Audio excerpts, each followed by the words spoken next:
주 그 추석이란다. 설 연휴가 어제 시작되고 오늘 설 연휴 중에 있는 주일입니다. 오늘 함께 할 것은 역시 로마서 문제적 장 13장에 관한 이야기. 물론 로마서 전체를 보면 그런 여러 가지 문제도 있고 그러긴 한데, 일단은 오늘 제가 좀 이렇게 함께 하려고 한 것은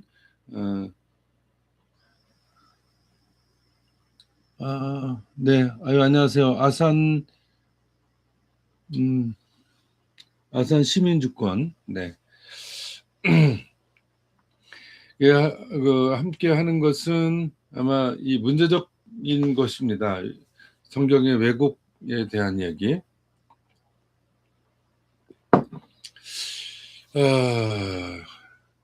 오늘도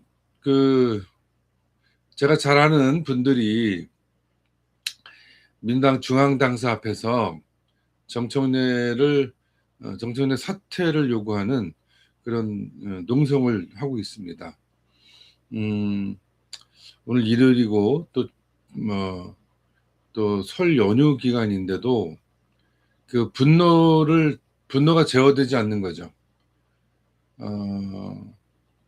정청래라고 하는 그 정치인과 그와 연루된 사람이라고 할 수 있는 소위 대형 유튜버.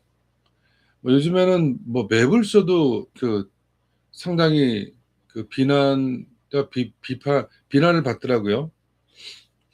제가 직접 본 것이 아니기 때문에 그런데 이렇게 이제 인터넷 서핑을 하다 보면 유튜브에 이제 많은 뉴 미디어들, 그리고 중견 미디어들,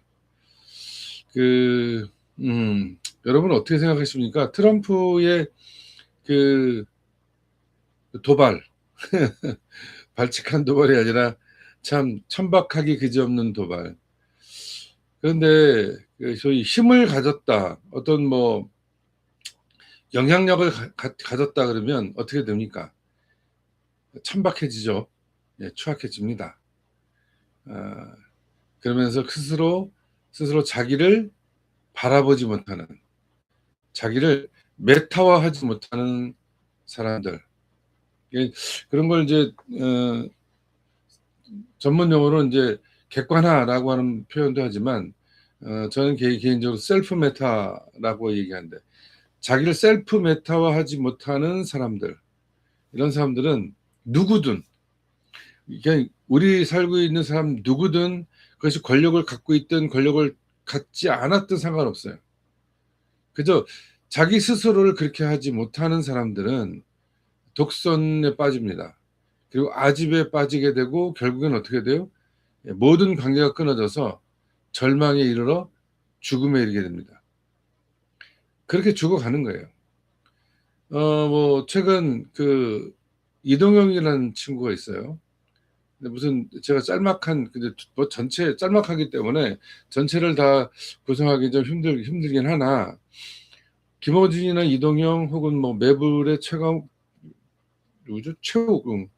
이런 친구들이 갖고 있는 어떤 자기도 모르게 이렇게 어떤 영향력을 뿜뿜하면서 나타나는 그런 오만과 독선, 교만이죠. 물론 이제 글쎄요, 누가 더 나쁜 놈이냐? 전 누가 더 나쁜 놈이지, 누가 더 괜찮은 놈인지, 그런 건 어차피 호불호의 문제고, 그다음에 만나는 사람들의 문제라고 저는 생각이 듭니다. 네, 우리 니날라 님이 검은 쌀랑눈, 예, 박찬대 얘기하는 거군요. 글쎄요. 저는 개인적으로 박찬대라는 사람, 정치인을, 글쎄요, 잘한다. 이제 어쨌든 인천 출신이고, 그리고 같은 시대 공간에서 같이 있었던 적이 많았던 사람이 박찬대고, 박찬대는 처치하더라도, 예, 검은 쌀랑눈 뭐 여러분 읽어주시면 고맙겠습니다. 제 친구가 쓴 책이니까. 자, 근데 우리가 함께 하는 여러 가지 것들 중에 독선, 교만, 자만, 오만, 아집 이런 거에 빠지게 되면 소위 말해서 눈을 잃어버립니다. 눈 잃어버려요. 이해찬 총리가 쓴 이해찬 회고록에 보면 막스 베버 얘기를 합니다. 거기 열정, 책임, 그리고 균형 감각이라 번역되어 있는 아우겐마스, 독일어로 아우겐마스라고 하는데, 이 아우겐마스는 바로 이 독선, 아집, 교만, 오만 이런 것들을 멀리하게 하는 셀프 메타의 시선이 바로 이 아우겐마스입니다. 어떤 분들은 뭐 균형 감각이라고 얘기하는데, 균형 감각 마찬가지죠. 어느 한쪽으로 치우치지 않는 거예요. 어느 한쪽으로 치우치는 것들을 알아차리는 거예요. 그래서 그것을 맞춰가는 거예요. 예, 물론 제가 정말 사랑하는 내 역사 선생님은 역사 선생님이 누구시냐면 하워드 진이라고 하는 미국의 굉장히 위대한 역사학자이며 실천 지식인. 그분이 한 얘기가 있어요. 물론 달리는 기차에 중립은 없습니다. 중립은 없으나 이때 이 중립을 알아차리는 것은, 이 중립이라고 하는 것은 소위 말해서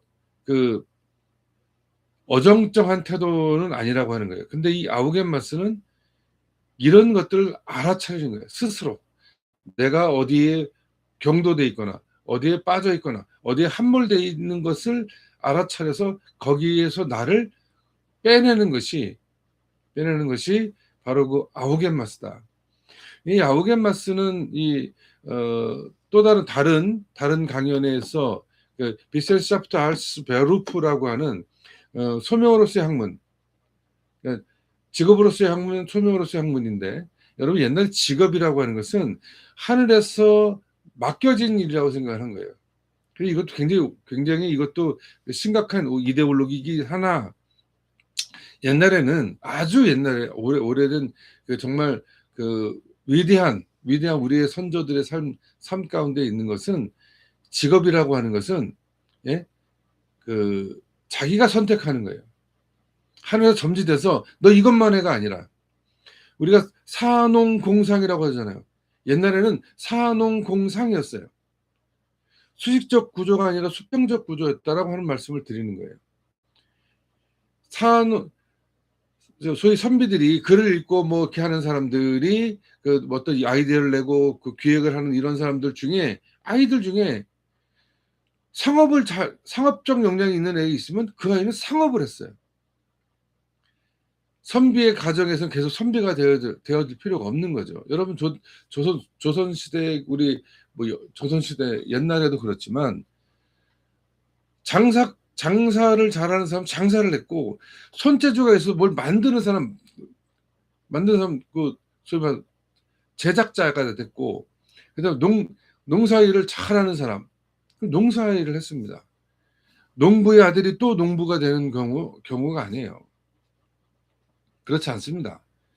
이게 소위 베르프라고 하는 서명이라고 하는 것, 하늘에서 내려온 이데올로기에 의해서 만들어진 건데, 물론 뭐 막스 베버가 그걸 다 이해한 사람이냐, 전 그렇게 생각하진 않지만, 어쨌든 제가 이 말씀을 드리는 건 뭐냐면, 뭔가 자기 스스로에 빠져 있는 거예요. 이게 함정이라는 거예요. 함정.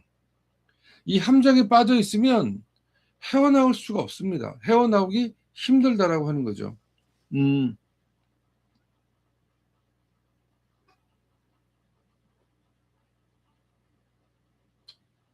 예, 책임 감각, 예, 맞습니다. 근데 여기서 그건 책임 감각은 그 책임감 어떻게 만들어지냐? 바로 아우겐마스에서 이루어지는 거예요. 뭐 굉장히 많이 읽으셨는데 이때 이 균형 감각이 그런 거라고 하는 것입니다. 특히 그 당대표 그리고 많은 사람들이 인기 없는 소위 대형 유튜버라고 얘기하죠. 저도 그 얘기를 하겠습니다. 근데 대형 유튜버가 되는 순간 그 사람 뉴미디어가 아닙니다. 우리 사회가 상당히 많은 다양성들을 내포하고 다양한 목소리 그리고 다양한 시선, 다양한 어떤 그 지향 이런 것들이 필요한 거예요. 뭐 최선순 교수가 통섭이라는 책을 쓰셨습니다. 거기 보면 많은 지류와 뭐 지류가 일어나서 내를 이루고 내가 이루어서 강을 이루고 강을 이루어서 큰 대회를 간다. 그래서 어떤 분은 이게 무슨 결국엔 환원주의 아니냐라고 하는 그런 이야기를 하시는 분도 계시고 있지만 어쨌든 우리가 가는 여하가 서로의 지향과 목적 공통점이 사람의 존엄을 존중하고 보호하고 확장하는 길이라면 함께 동행할 수 있고 그렇지 않으면 그것이 아무리 엄청난 권력을 갖고 있는 그리고 몰아진 권위라고 할지라도 그 권위는 부서져야 됩니다. 그 권위는 해체돼야 됩니다. 그 권위는 박살나야 됩니다. 권위라고 하는 것이 이 대전제 사람의 존엄을 존중하고 보호하고 확장하는 이 대전제가 우리의 모든 그 시선들을 바라보는 제가 보기에는 중심이 되어야 한다라고 하는 것을 여러분에게 말씀을 드리고 싶은 거예요. 그래서 오늘 제가 이 결정적인 본문이죠. 본문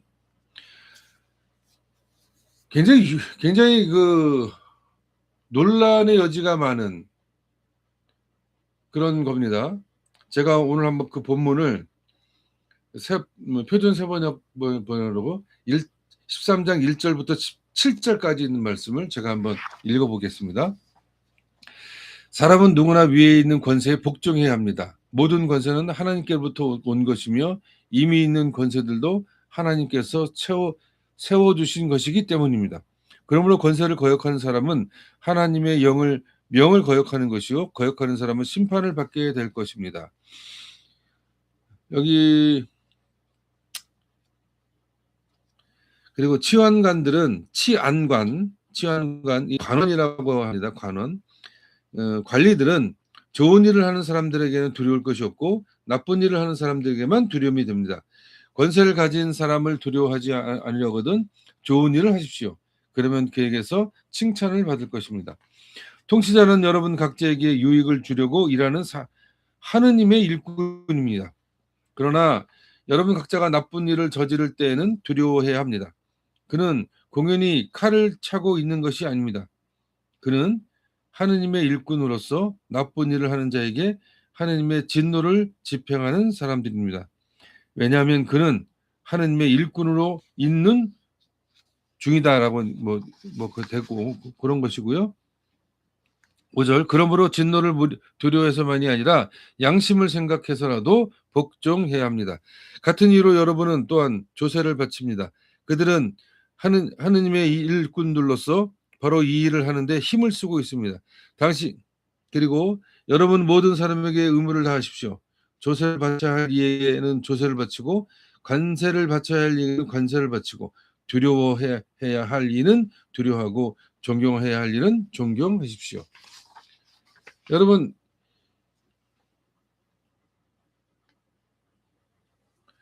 이 1절에서 7절에 있는 이 말씀을 듣고 여러분은 어떤 생각이 드십니까?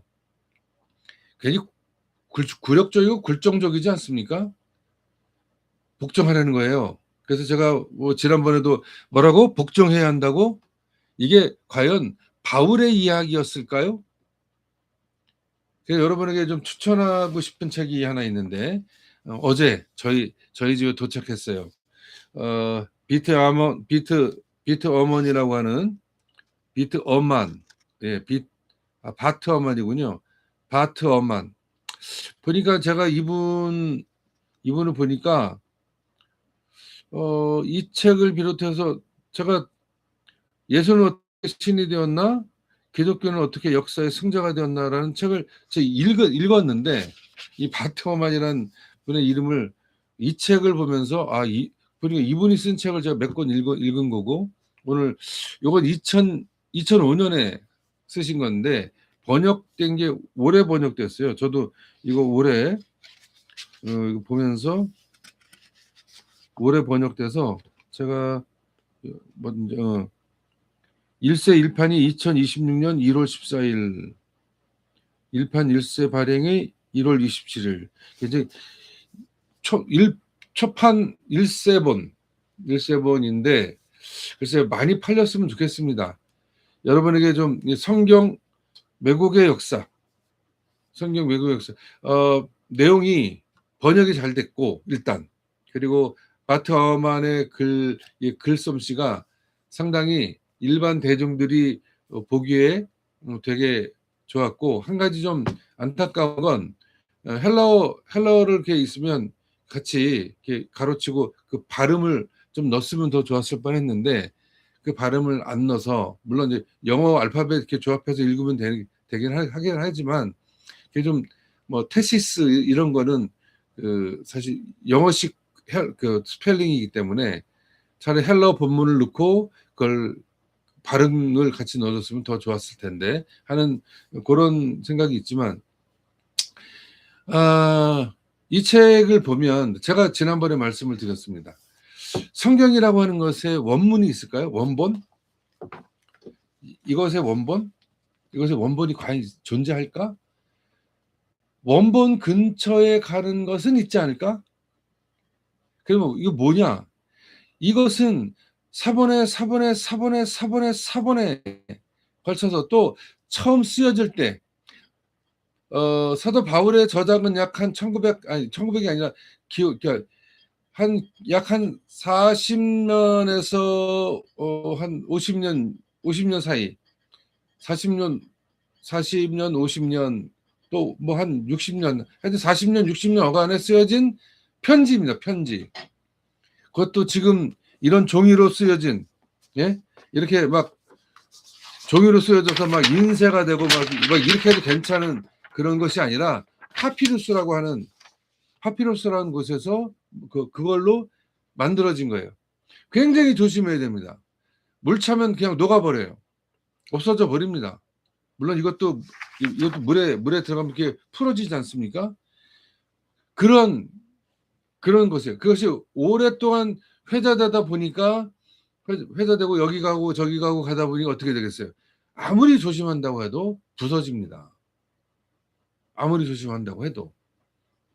그리고 뭐 그걸 양피지에 써서 편지를 보내지는 않았을 거고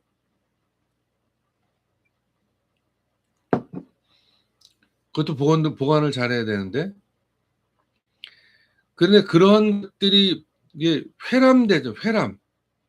편지 어느 갈라디아라고 하는 지방에 보내면 갈라디아 교회가 하나가 있는 게 아니거든요. 갈라디아에 있는 그 소위 교회라고 하는 건 가정집이에요. 뭐 걸어서 뭐 2시간 3시간 걸리는데 거기 매일 뭐 주일날 모여서 일요일날 모여서 뭐 예배하고 그러기는 그렇잖아요. 소수들이 가정집에 모여서 부유한 가정집 음식을 만들고 함께 대접할 수 있는 만한 재력이 있는 집. 목사님 예전에 카타군 네. 이게 본문 비평학자입니다. 본문 비평학자. 이게 이제 이분이 이제 이 책은 굉장히 여러분에게 꼭 권하고 싶어서 제가 오늘 들고 왔는데요. 저도 지금 벌써 한 반절 넘게 쭉 이제 저는 이거 샅샅이 왜냐면 이미 저는 본문 비평학을 공부한 사람이기 때문에 저도 그렇게 해서 그래서 이 본문 비평을 제가 이렇게 하는 거고 그리고 제가 이제 실력이 헬라어를 막 자유롭게 구사하거나 히브리어를 구사하거나 라틴어를 뭐 하거나 영어나 독어, 프랑스어를 자유자재로 구사하지 못하지 않습니까? 그래서 이제 이분들의 번역들, 그리고 이 번역하신 분들도 민경식이라는 분인데 상당히 이분도 굉장한, 보니까 독일 민스터에서 신약성서 본문 비평과 사본학을 전공해서 박사학위 받으신 분이에요. 지금은 연세대학교에 계시네요. 민경식 교수님이 쓴 번역한 이분은, 그러니까 기본적으로 우리가 이 텍스트를 어떻게 대해야 할 것인가, 이게 소위 말 축자 영감설, 성경 무어설, 다 개구라는 얘기입니다. 개구라. 예? 이걸 어떻게 볼 거냐라고 하는 거예요. 어떻게. 그러니까 제가 그런 얘기하죠. 언톨로지컬하게 봐야 된다. 언톨로지컬하게 봐야 되는 것은 그저 거기 있음이 아니라 있어짐, 되어짐, 만들어짐. 누구죠? 하이데거의 그 존재, 딩한지히라고 하는 것, 물 자체, 그런 것도 있지만 오히려 들리지의 시선으로 가면 있음, 되어짐, 되어감. 그러니까 텍스트를, 이거를 무슨 뭐 물론 네, 정성과 사랑이 담겨 있는 건 분명한 사실입니다. 그러나 이것이 진짜 정답이냐? 그렇지 않아요. 제가 계속 말씀을 드렸잖아요. 하나님 나라의 기본 정수가 무엇이냐? 원칙, 계급과 인종과 성의 차별이 없는 것, 혐오가 없는 것, 증오가 없는 그런 나라, 차별이 없는 나라를 만들기 위해서 싸우신 분이 하느님이시고, 그것이 나사렛 예수의 무브먼트의 기초, 사상적 기초가 되고 그의 믿음과 신앙이 거기에 있고, 그것이 사도 바울에 의해서 또다시 제국의 질서에 대해서 저항한, 그 제국의 질서를 저항하고 하나님 나라를 만들어가고, 거기서 모든 형태의 차별을, 그리고 굴욕과 굴종의 세상이 아닌 사람의 존엄이 존중되고 보호되고 확장되어지는 그런 세상으로 나가는, 그것이 진정한 지향이었고 목표였고 뜻이었다라고 하는 것을 보았을 때, 이 문제적 이 13장 1절에서 7절까지 있는 이 말씀에 대해서는 그닥 동의가 안 된다는 겁니다. 이 책을 보면 저희 변개라고 하는 거예요. 변화되는 것. 즉 무슨 얘기냐면, 내용이 마음에 안 들어. 그래서 삽입도 하고 빼기도 하고. 그래서 사본들이 어마무시하게 많습니다. 사본에 사본. 근데 그 또 보면 시대별로 다르고, 여러분 그 요한복음에 나와 있는 그 가늠한 여자, 뭐 본문 비평학자들은 그거는 나중에 추가된 본문이다라고 얘기해요. 마가복음의 끝에 있는 12절에 있는 것도 나중에 추가된 것이라고 모든 본문 비평학자들은 얘기합니다. 왜? 일단 가장 오래된 사본엔 그런 내용이 없어요. 사본을 다 보잖아요. 사본이 몇백 년에 걸쳐서 베껴졌어요. 필사되어진 거예요. 필사. 지금처럼 컨트롤 C, 컨트롤 V 하면 되는 게 아니고, 예? 지금처럼 그렇게 자꾸만 사람들이 이 텍스트가 어떻게 쓰여졌을까? 예, 엄청나게. 그리고 여기 보면 띄어쓰기 돼 있잖아요. 지금 헬러 본문 같은 것도 띄어쓰기가 돼 있습니다. 얘는 띄어쓰기가 없어요. 아버지가 방에 들어가신다. 똑같은 말이에요. 이걸 다 해봐요. 아버지 가방에 들어가신다. 이런 말도 되는 거예요. 띄어쓰기가 없었다라고 하는 것이고, 그 띄어쓰기도 나중에 후대에 수많은 학자들이 이것을 어떻게 띄어낼까, 어떤 의미를 할까. 그래서 그 기본적인 어떤 의미를 가지고 그렇게 작업을 했기 때문에 지금 우리가 보고 있는 성서를 보는 거예요.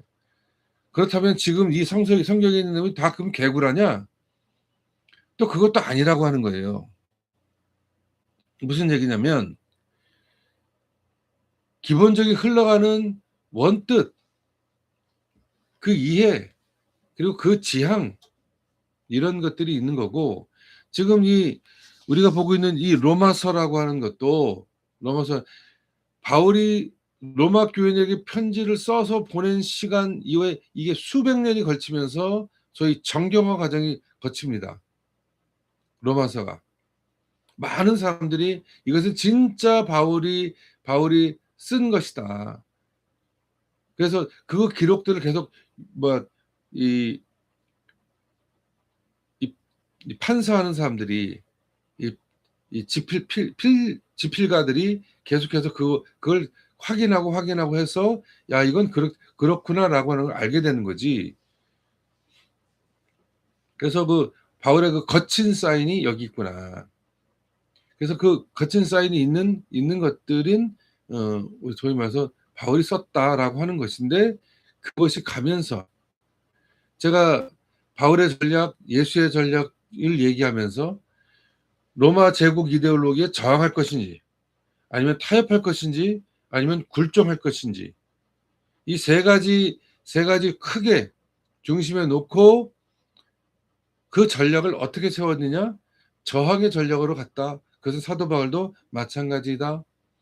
그런 면에서 그 저항을 보면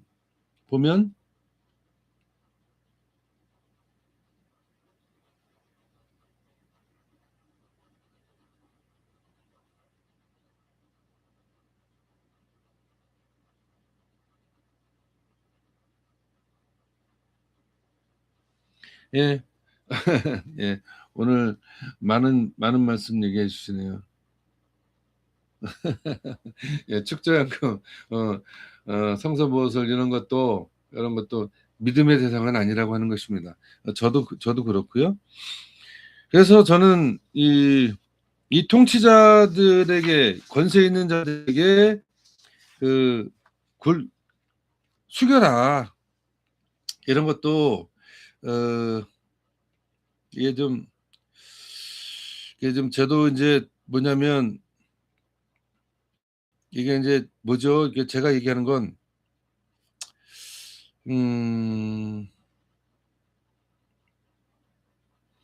예, 이 본문에 대해서는 저는 개인적으로 그렇게 생각해요. 변개됐다. 소위 그 이문이라고 해요. 다른 종류의 글자들 혹은 다른 종류의 내용들. 어떤 건 굉장히 길게. 근데 저도 이것도 마찬가지로 이것은 무언가 그 세 가지의 그 전략에서 타협해서 굴종의 단계로 넘어가는 어느 지점에서 이것이 이렇게 되고, 다른 사본들과는 다르게 이 사본이 소위 정경화 과정에서 들어가지 않았을까? 왜? 그 당시에 이젠 로마의 지배적 종교가 되었기 때문에. 로마에 저항하는 종교가 아니라 로마에 순응하고 로마 권력에 순종하고 그것을 통해서 얻어지는 이익이 훨씬 좋기 때문에, 결국엔 그래서 타협 정도가 아니라 타협하는 자들보다도 더 진일보해서 굴종적으로 살아라. 그리고 그것이 온당하다라고 이야기하기 시작할 때쯤 이것은 삽입된 거 아니냐라는 그런 생각을 저는 합니다. 뭐라고 하든 말든. 근데 여기 보면,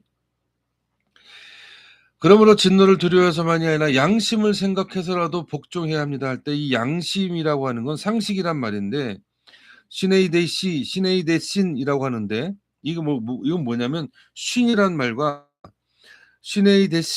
데시스는 원형이 전치사 쉰과 그리고 인식하다는 뜻이 있는, 함께라는 뜻이에요. 쉐는 함께 인식하다는 에이도의 합성어에서 유래했다고 하는 거예요. 좀 무슨 얘기냐면 함께 보는 것, 공통적으로 인식하는 것이라고 하는 문자 의식을 짓는다라고 하는 것입니다. 하나님의 사랑과 정의에 근거한 선지자적 자세로 이 부당성을 지적하며 평화적 저항을 시도할 수 있다는 의미이다. 평화적 저항. 이것이 구약의 선지자들과 2000년 교회에서의 위대한 개혁자들이 불의 앞에서 선택한 실천 방법이다. 라고 주석을 해놨어요. 현대 주석가들이. 근데 여러분, 평화적 저항, 이거는 나사렛 예수의 방식도 아니고 사도 바울의 방식도 아니라고 하는 겁니다. 평화적 저항을 한 사람이 아니에요. 예, 비폭력 저항하는 사람들이. 평화적 저항이 아니니까 이 평화적이라는 방법, 이 코이노니아라고 하는 방법이 아니라 에클레시아적 방법이라는 거예요.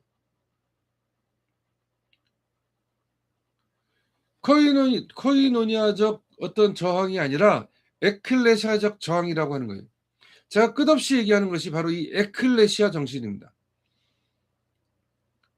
칼 야스퍼스가 한 말을 전 늘 보고 있는데, 진정한 철학,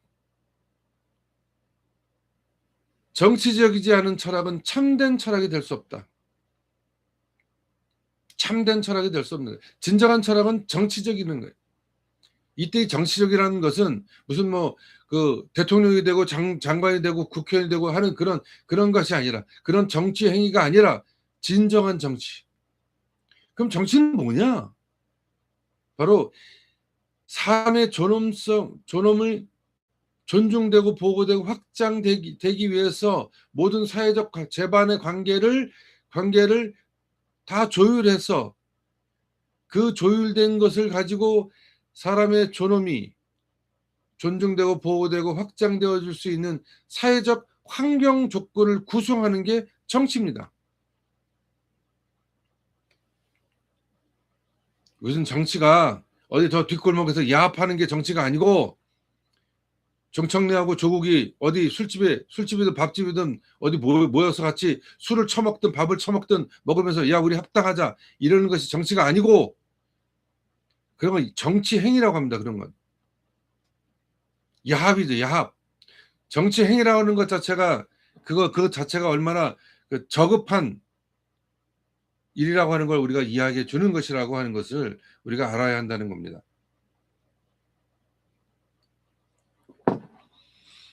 예, 양심이란 말은 상식이란 말이고, 그 양심, 그 상식이라고 하는 것이 뭐예요? 지금 이 시대에 많은 사람들이 그렇게 인정하는 무엇, 이것은 언제나 어떻게 돼요? 시대별로 바뀔 수 있다 없다? 바뀔 수 있다. 바뀐다. 흘러가는 거예요. 이렇게 물을 만나면 물을 만나는 대로, 돌을 만나면 돌을 만나는 대로, 예? 구덩이를 만나면 구덩이를 만나는 대로 그렇게 흘러가는 것이 상식인 것입니다. 그런데 여기 평화적 저항 아니에요. 이런 걸 어떻게 하냐면 비폭력 저항이라고 해야 됩니다. 폭력적이지는 않으면 아니지만 근본적인 저항이에요. 이것이 나사렛 예수의 방식이었고, 그리고 사도 바울의 방식이었다라고 하는 것이에요. 그런 면에서 이 문제적 문구 때문에 많은 분들이 사도 바울을 오해하고 곡해하고 그리고 멸시하고 저 역시도 그렇게 생각했으니까, 저 역시도 그렇게 이 대목을 보고 이거 걔 XX 아니야? 이거 XX지 라고 생각했다라고 하는 것입니다.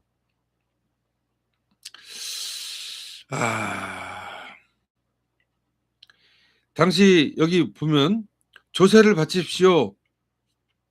근데 당시 로마 제국이 여러 민족으로 구성되어 있었지만 납세를 거부하고 그리고 납세에 저항했던 사람들이 많이 있습니다. 제가 그런 얘기 했잖아요.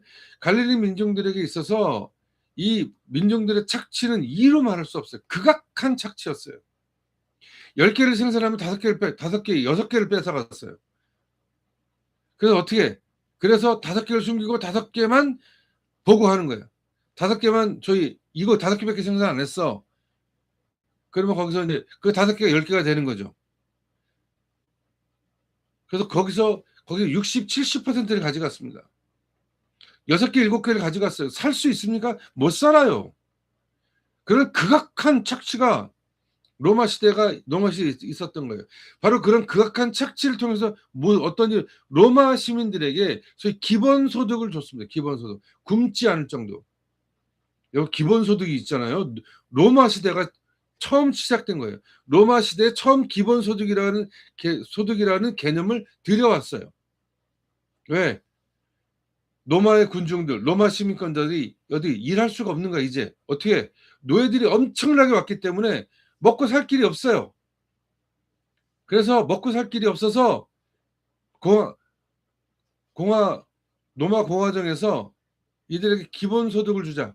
그래서 굶어 죽지 않을 정도로만 기본소득을 주고 그 모든 부는 상위 1%, 0.1%에게 결합되는 그런 아주 폭력적인 경제 구조를 가졌던 것이 바로 로마 제국의 역사입니다. 그 엄청난, 근데 거기에 세금을 내라고요? 당연한 거니까 빼앗기라고요? 말이 됩니까? 이런 개 잡놈이 어디 있습니까? 빼앗기고 있는데 그것을 하느님의 뜻이니까 저항하지 말아라? 이게 말이나 됩니까? 그게 나사렛 예수의 방식이고 사도 바울이 여지껏 해왔던 그 참담하고 참혹한 그 비폭력 저항의 정신과 어떻게 이게 있다 할 수 있어요? 비틀어지고 파괴된 그런 것이죠. 그래서 전 이 본문을 그래서 인정할 수 없다는 것입니다. 이거 나중에 이 성경 여러분 이거 한번 보세요. 그런 의구심을 제가 왜 안 하는지. 필사가들이 이 텍스트를 이 사본에 뭐가 진짜 최근에 들어 가장 오래된 사본이 몇 개 있는 가장 오래된 그 사본이 소위 원 본문에 가장 가까운 거 아니냐? 글쎄요. 이 로마서 13장에 있는 이 구절이 어떤 사본에는 있고 어떤 사본에 없을 수도 있다라고 나는 판단하는 거예요. 그 원래는 없었을 텐데 나중에 있었어요. 최근에 남아 있는 훨씬 더 많이 남아 있었겠죠. 중세 시대 로마 제국의 중심 종교가 됐고 나중에 로마 교황청을 이뤄서 당시 중세 유럽을 가득 채웠던 그 권위 있는 그놈들에게 면죄부를 던져주기 위해서 합리화를 시키기 위해서 이 세금 조항을 넣은 거 아니냐라고 하는 거예요. 권세 있는 자에게 복종하라. 전 동의가 안 되는 겁니다. 이 텍스트가 무슨 어마어마한 겁니까? 그렇지 않아요. 사본에 원본이 없어. 존재하지도 않아. 그러나 그 속에 숨겨 있는 하나님의 뜻, 나사렛 예수의 정신, 그리고 사도 바울의 전략이 이곳에 있기 때문에 의미가 있는 것입니다. 자, 근데 보세요. 자, 7절까지는 뭐예요? 무릎 꿇고 살아라. 응? 무릎 꿇고 살아란 말이에요.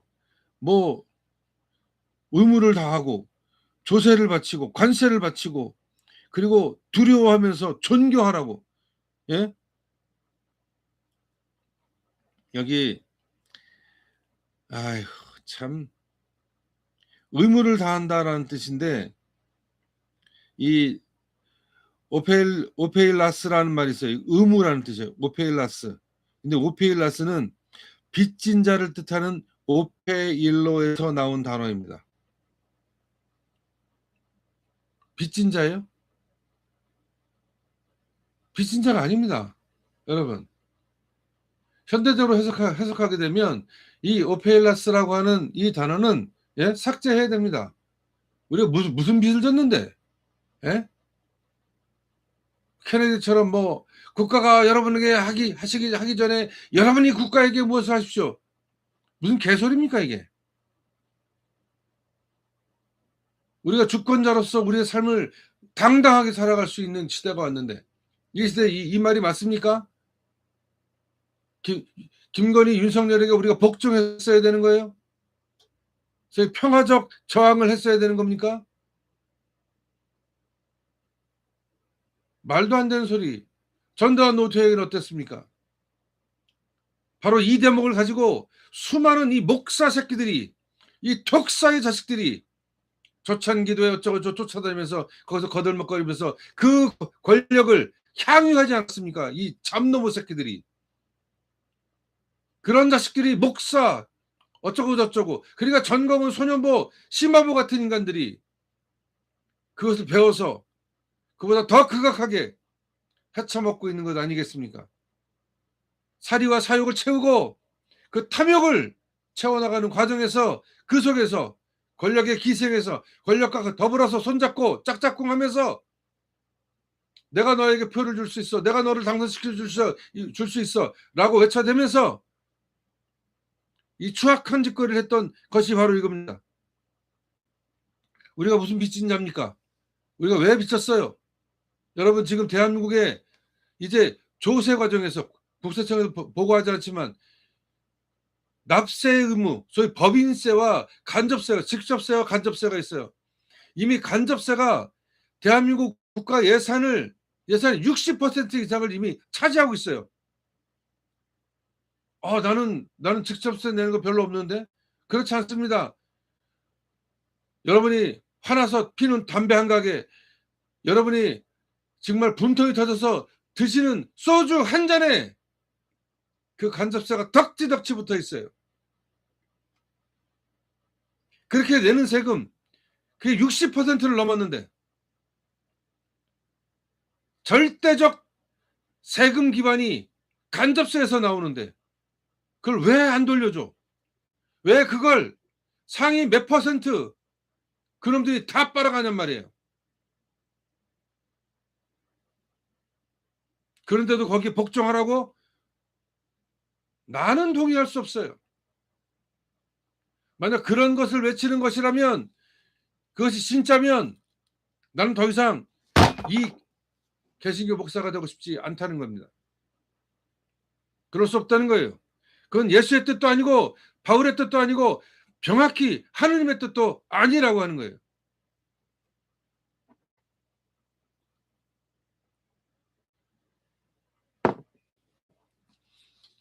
근데 이제 8절입니다. 근데 갑자기 8절로 확 넘어가는 거예요. 뭐라는 서로 사랑하는 것 외에는 아무에게도 빚을 지지 마십시오.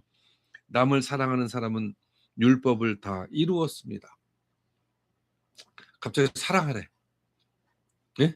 여러분, 갑자기 권세자들에게 복종하고 세금 내고 여러분 세금을 가학적으로 뺏어왔어요.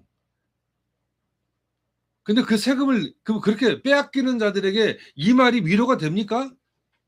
예? 내가 100원을 벌었는데 70원을 뺏어가. 내 아이들도 먹여 살고 나도 먹고 살고 내일을 위해서 준비를 해야 되는데 이 말이 됩니까? 그걸 순종하라고? 그렇게 살으라고?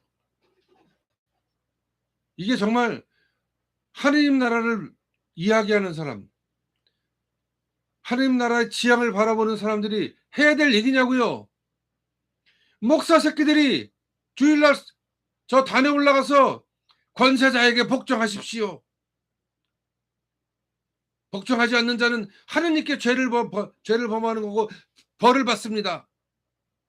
그래서 저항의 날개, 저항의 정신, 굴욕과 굴종을 이야기하는 그 쓰레기 같은 목사 새끼들, 그런 새끼들이 이 텍스트에 대해서 한번 고민이라도 해본 적 있냐고. 그 잡놈의 새끼들이. 그런 자식이 무슨 실력 있는 목사야. 쓰레기 양아치 새끼들이지. 다시 한번 여러분들이 이런 책을 보면서 여러분의 믿음, 여러분의 신앙이 얼마나 잘 가고 있는지.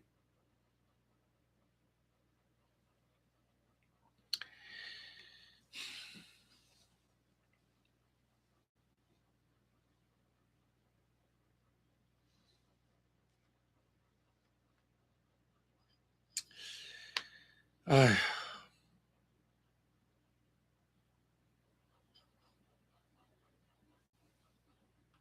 이제 피차 서로 사랑의 빛 위에는 받지 않는, 서로 사랑하는 것 외에는 이라고 하는, 이거 토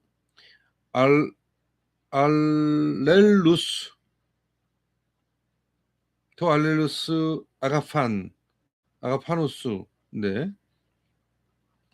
이건 뭐 서로 사랑하는 거예요, 서로. 그래서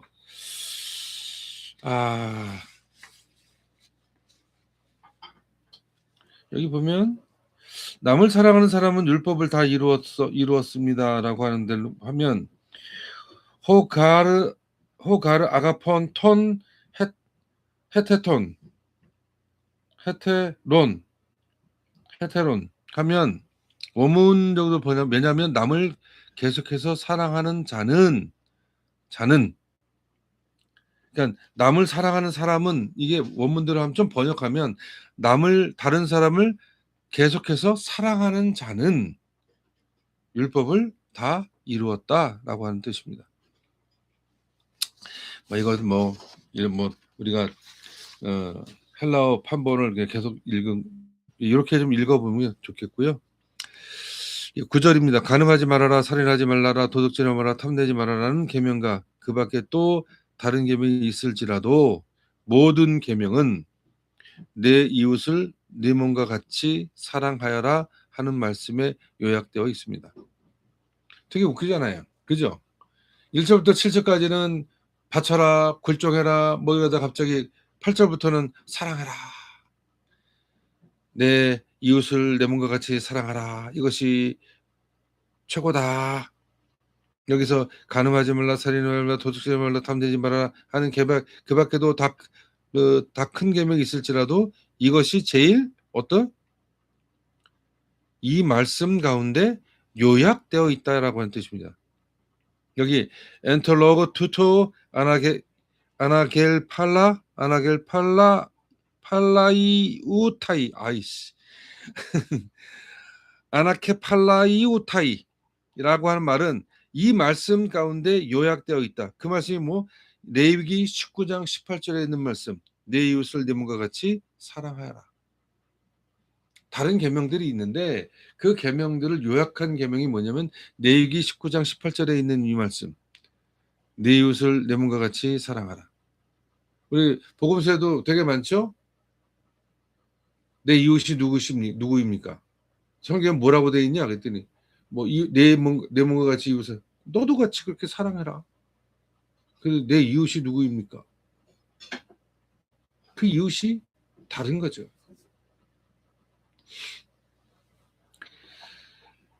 여기 10절입니다. 사랑은 이웃에게 해를 입히지 않습니다. 그러므로 사랑은 율법의 완성입니다.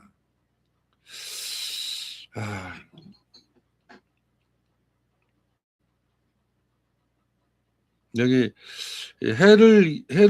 악을 행치 않는 것이라고 하는 이 플래시온은 가까이 있는 사람 혹은 동료에게 악을 행하지 않는다는 것이죠. 이제 이 아가페는 악을 창조하지도 생산하지도 실행하지도 않는 그런 것으로 인해서 바울은 이 사랑을 율법의 완성이라고 증거하고 있어요. 이제 이게 완성이라는 말로 번역된 건 이 플레로마인데, 이 가득 채우다, 넘치게 가득 채운다, 이런 뜻이에요. 그래서 그릇에 가득 채우는 거예요.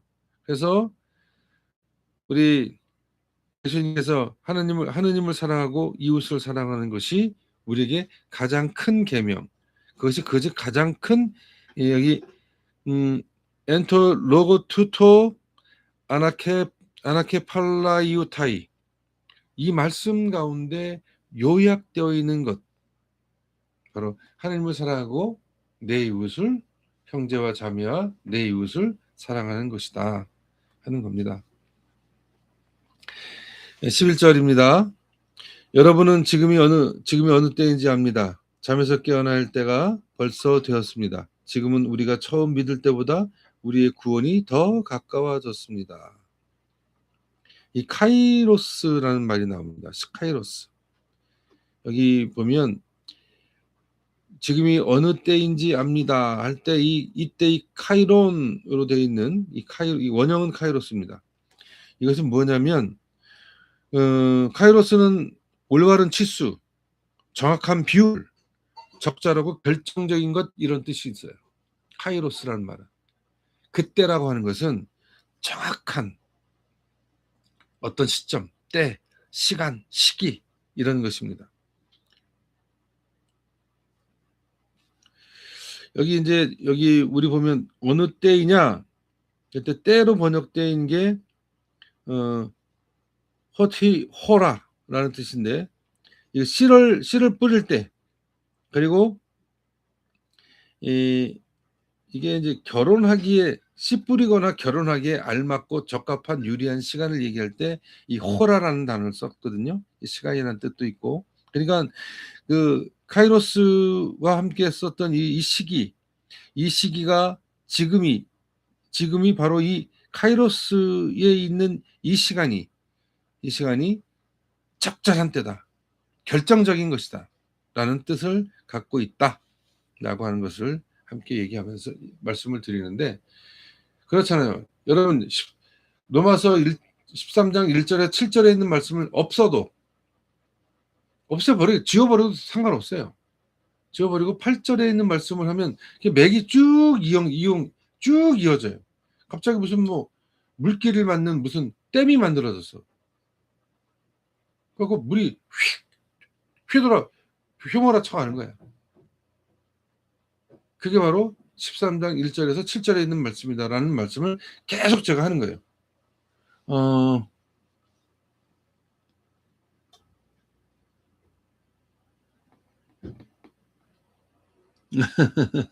이제 운전하신대요. 예, 기팅 모드. 예, 12절입니다. 밤이 깊고 낮이 가까이 왔습니다. 그러므로 우리는 어둠의 행실을 벗어버리고 빛의 갑옷을 입읍시다. 그렇죠? 이거 번역할 필요 없죠? 예? 이게 이제 원문에 보면 원문을 좀 보면 이렇게 번역할 수 있어요. 그러므로 우리가 자신을 위해 어둠의 행위를 집어치우자. 어둠의 행위를 집어치우자고 얘기하는 이 사도 바울이 갑자기 굴욕적이고 굴종적이고 세금 낼 거 내고 관원들 앞에 쫄아 있고 두려워하고 무서워하고 그 앞에서 굴욕과 굴종적으로 무릎 꿇고 머리 조아리라고 얘기하냔 말입니다. 이게 웃기는 거야 이게 본문 비평을 하다 보면 예 문맥이 달라. 왜 이런 거 썼지? 왜 갑자기 이게 생뚱맞게 여기 들어와 있지? 그런 건 어떻게 됐어? 그건 필사자 새끼들이 그 추악한 새끼들이 응? 그 권력의 이데올로기를 전파하는 그런 놈들이 군중들을 우미하고 군중들을 호도하기 위해서 만들어내는 거예요. 여러분 예? 제가 파워 유튜버들 그놈들 하는 짓거리가 그런 거예요. 예? 이단이 달래 이단입니까? 99%는 다 똑같아. 잘하는 것 같아. 맨 마지막에 그래서 문재인, 그래서 조국, 그래서 정청래, 그래서 양정철, 그래서 김어준, 그래서 이동광 쓰레기 같은 놈들이지.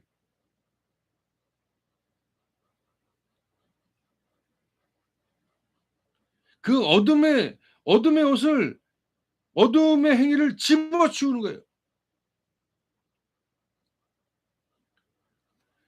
새로 그런 이데올로기 편향된 이데올로기 그 추악하고 천박한 이데올로기를 그렇게 해서 우리를 어둠의 곳으로 밀어 넣는 이데올로기. 여기서 보면 번역을 요 부분은 아포도메다 운따 에르가투 스코투스, 이것은 우리가 스스로 어둠의 행위를 제거하자라는 말도 돼요. 제거해야 됩니다.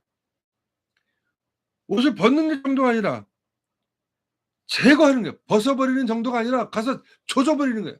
끝장내버리는 거예요. 그런 뜻이 있는 거예요. 이런 얘기를 하는 사도 바울의 편지에 왜 생뚱맞게 갑자기 납작 엎드려서 버들버들 떨어라, 그것이 하나님의 뜻이다, 이 말이 되냐고. 제 말이 틀립니까? 전 그렇게 해석할 수밖에 없다라고 하는 거예요. 무슨 이게 무슨 뭐 축제인가 뭐 무슨 그런 거지 같은 그 반신앙적이고 반이성적인 비합리적이고, 그건 하느님의 뜻을 모독하는 것이고 나사렛 예수를 추악하게 만드는 것이고 사도 바울을 병신으로 만드는 거예요. 그리고 우리의 신앙도 역시 반병신으로 만드는 것이라고 하는 걸 아셔야 한다는 걸 하는 것입니다.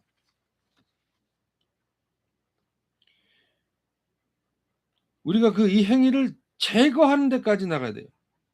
여기 벗고라고 하는 아포도메다, 여기 아포도메다라는 이 단어의 뜻은 벗는다는 말도 있지만 집어치우다, 버리다, 젖혀두다는 뜻. 바로 아포티데미의 뭐 이런 걸 하여튼. 그래서 바울이 바로 우리에게 잠자리 일어날 때 우리 잠옷을 벗고 다니는 분도 계시는데 그런 것처럼 옷을 벗어 버려야 한다라고 하는 것입니다. 그리고 여기 이제 이런 것이 있습니다. 낮에 행동하듯이 단정하게 행합시다. 호사한 연애와 술 취함, 음행과 방탕, 싸움과 시기에 빠지지 맙시다. 이게 뭐냐면 당시 로마 시대의 사회 문화도 엄청나게 그냥 주체할 수 없는, 그 당시 지금 1세기잖아요. 1세기엔 뭐 로마가 주변국들을 정말 강력하게 착취하던 시대입니다. 그냥 흡입하는 거예요. 쫙 블랙홀처럼 쫙.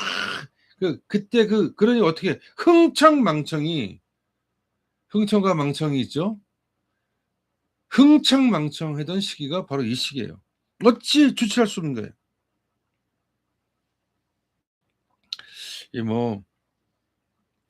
여기 보면 낮에처럼 단정하게 혹은 예절 있게 살아가도록 하자라는 뜻으로 좀 우리가 하는 건데요.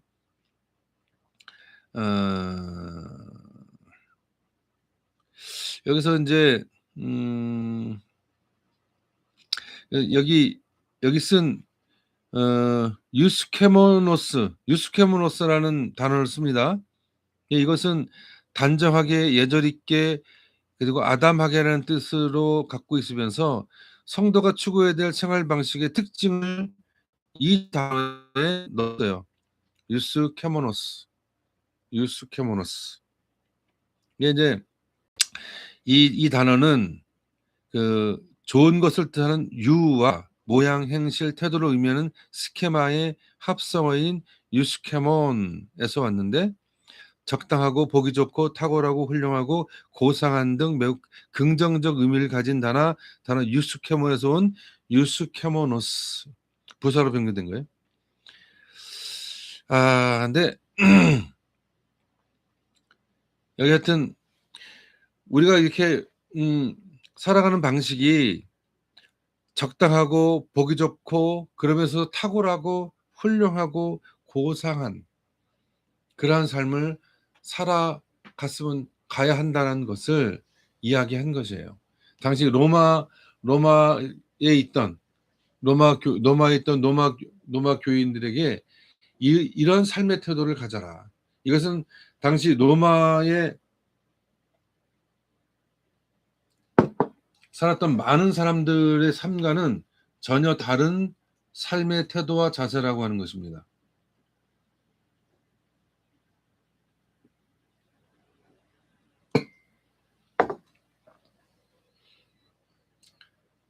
이것이 진짜 크리스찬의 삶이고 모시고 바로 이것이 비폭력 저항의 핵심이라고 하는 것입니다. 우리의 품위와 품격이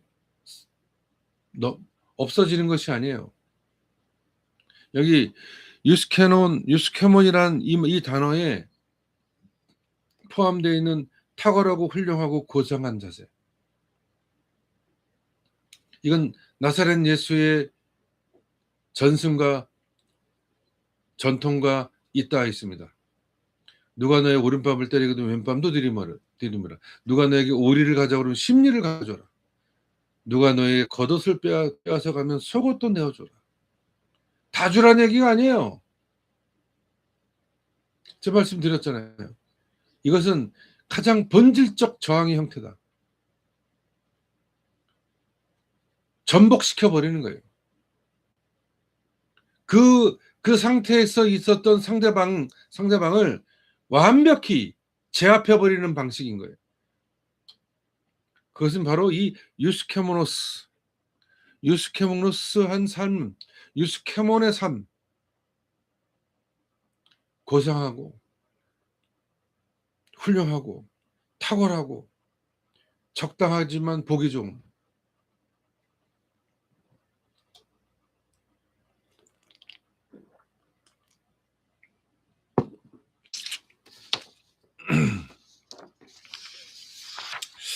여기 보면 여기 방탕하다는 말로 쓴 말이 있어요. 방탕에 해당하는 말이 코모스라는 말이에요. 코모이스인데 이것은 바로 뭐냐면 비스듬히 기대다, 비스듬히 눕는다 하는 뜻을 갖고 있는 동사 케이마이에서 유래한 것이고, 이것은 여러분 그 로마 시대에 뭐 먹을 때 누워서 먹었어요. 누워서 이렇게 누워서 이렇게 먹고 마시고 그랬어요.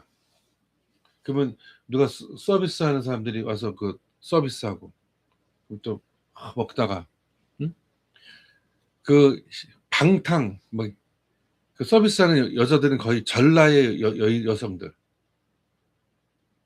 그 언제든지 뭐 남성 같은 경우는 그냥 아무 때나 어디서나 함부로 그냥 그렇게 했던 시대가 로마 지배 문화의 형태였다라고 하는 거예요. 모든 사람이 그랬다는 것은 아닙니다. 그것이 비일비재했다는 거예요. 그 방탕 이것에 대해서 사도 바울이 막 넌덜머리를 내게 하는 거예요. 호사한 연애와 술취함, 음행과 방탕, 싸움과 시기에 빠지지 마세요라고 하는 이 말은 당시 로마 시대의 그 추악하고 천박한 그 짓거리를 용서 못하는 거예요. 남색하는 것도 일도 아니었어요. 근데 그것은 지배자의 권력을 향유하는 방식이었어요. 여러분 이집트의 그 옛날 기록들을 보면 전쟁에 나가서 포로를 잡아옵니다. 그중에 다 거세를 해버려요. 그중에 10명 중에 9명이 죽습니다. 그 자리에서. 무슨 뭐 지혈자가 좋고 뭐 있습니까? 그 나머지 한 놈은 어떻게 죽냐? 귀족들의 성 놀이개로 이용돼서 죽어요. 소위 학문 섹스를 하기 위해서 그 노예를 살려주는 거예요. 거세를 하면 그 학문이 더 세게 조이기 때문에 이렇게 뭐 디테일하게 얘기를 해야 되나? 그러니까 극악한 성 중독자 그놈들이 바로 지배자. 하다 보니 내가 이렇게 해도 돼라고 하는 거예요. 이게 지금 김어준이 하고 있고 이동영이 하고 있고 뭐 이런 쓰레기 같은 새끼들이 있는 거예요. 정청래가 그렇게 하고 있고 문재인이 그렇게 하고 있고 조국이 그렇게 하고 있는 거예요. 난 그렇게 해도 돼. 나쁜 놈의 새끼들. 목사라는 새끼들이 예? 청년들을 왜 지방에 불러? 왜? 무슨 짓을 했는데? 아니 여성 신도들의 팬티를 내리려고 하는 새끼들, 이런 담넘어 새끼들이 있다는 거야. 그것이 고상한 행동이에요? 그것이 훌륭하고 적당하고 품이 있고 그런 행동이냐고. 아닌 거야. 어느 순간 자기들이 마탱이가 하는 거야. 이렇게도 되고 저렇게도 되는 거야. 내가 선택하는 것이 정답이야. 나쁜 놈의 새끼들이지. 그 짓거리를 했던 놈들이 누구냐? 문재인, 양정철, 조국, 노영민, 정청래 사실 뭐 똘만이니까. 김어준, 이런 새끼들.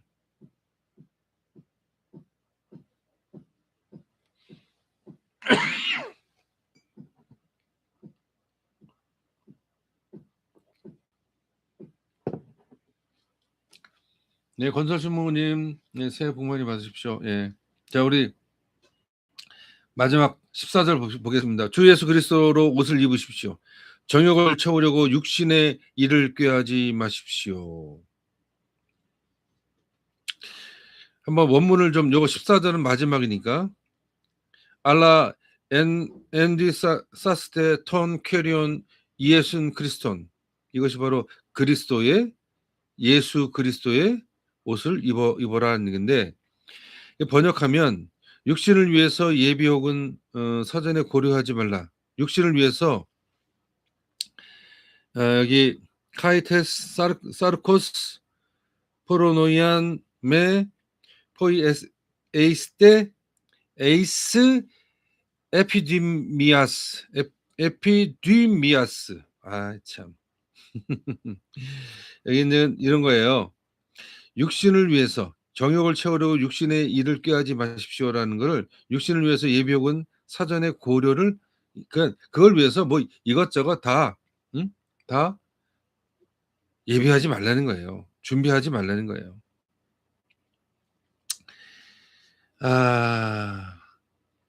이 정욕이라고 하는 것, 에피디미아스, 에이스 에피디미아스는 과도한 집착과 욕망을 의미하는 거예요. 집착하지 말라는 거예요. 예수 그리스도의 옷을 입으십시오. 알라 엔디사스테 톤 퀘리온 예순 그리스톤. 예, 바로 예수 그리스도의 옷을 입으십시오. 우리가 어떻게 돼요? 나사렛 예수의 옷을 입어야 되는 겁니다. 바로 에클레시아의 옷을 입어야 돼요. 에클레시아. 코이노니아의 삶이 아니라 에클레시아의 삶을 살아가야 돼요. 비폭력 저항의 삶. 바로 그것이 에클레시아의 삶이고, 지금 대한민국 한국 개신교가 가야 될 길은 에클레시아의 선교 전략, 에클레시아의 선언, 에클레시아의 신학, 에클레시아의 정신으로 재무장돼야 되는 거예요. 로마서 13장에 있는 이 1절에서 14절까지 있는 말씀 중에 전반절 1절부터 7절까지 말씀은 여러분 지우셔도 됩니다.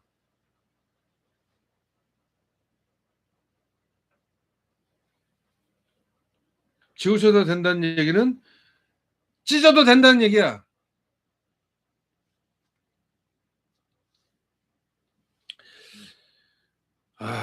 참.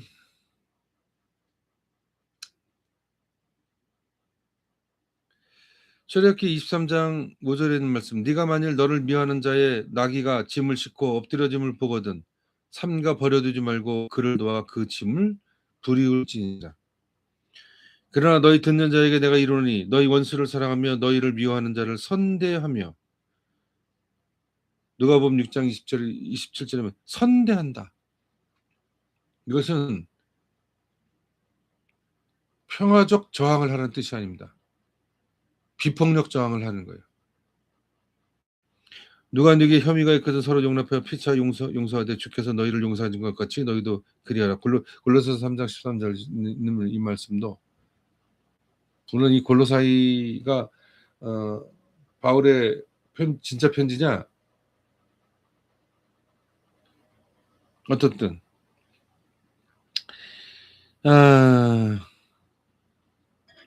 사랑은 이웃의 요구와 자기의 요구를 잘 달아보거나 비교해보지 않고 이웃의 요구에 응하는 것이라고 라이너드 리버라는 분이, 우리 감리의 목사입니다. 그리고 윤리학자이기도 하고 그러니까 기독교 윤리학자죠.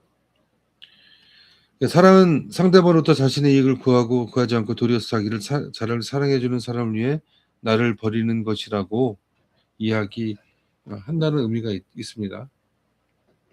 그러나 이 사랑도 에클레시아적 사랑인 거예요. 코이노니아적 사랑이 아니라 에클레시아적. 진정한 사랑의 의미는 에클레시아적입니다. 투 아가투스 에클레시아. 에클레시아 사랑. 이제 13장은 그런 대목에서 보면 로마서나 이런 그 성경 본문을 대하시는 그 방식이 좀 달라지실 수 있지 않을까 하는 생각을 해보는 것입니다. 여러분 명절 잘 쉬시고요.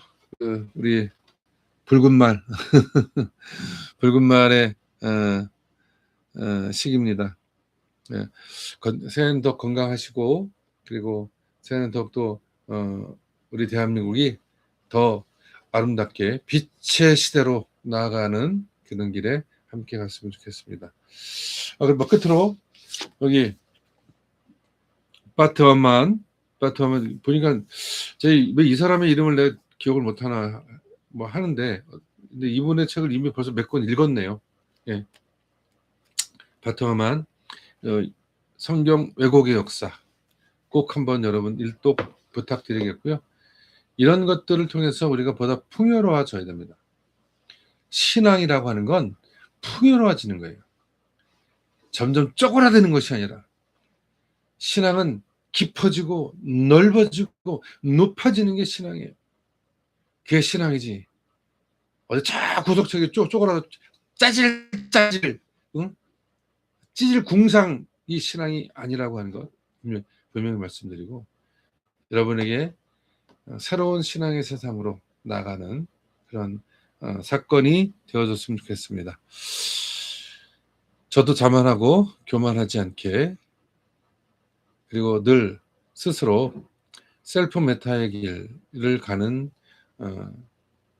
너무 성직자이기도 하고 학자이기도 하고 그리고 투쟁가이기도 하고, 또 돌아오는 주간 또 힘차게 싸울 수 있도록 한 이틀 푹 쉴 겁니다. 푹 쉬고, 그리고 지금 뭐 책을 주문한 책이 뭐 한 열 몇 권 되는데, 그래도 좀 쭉 읽어보고 검토해 봐야 될 부분이 있어서, 뭐 저는 책을 이렇게 그 1페이지부터 쭉 읽지 않습니다.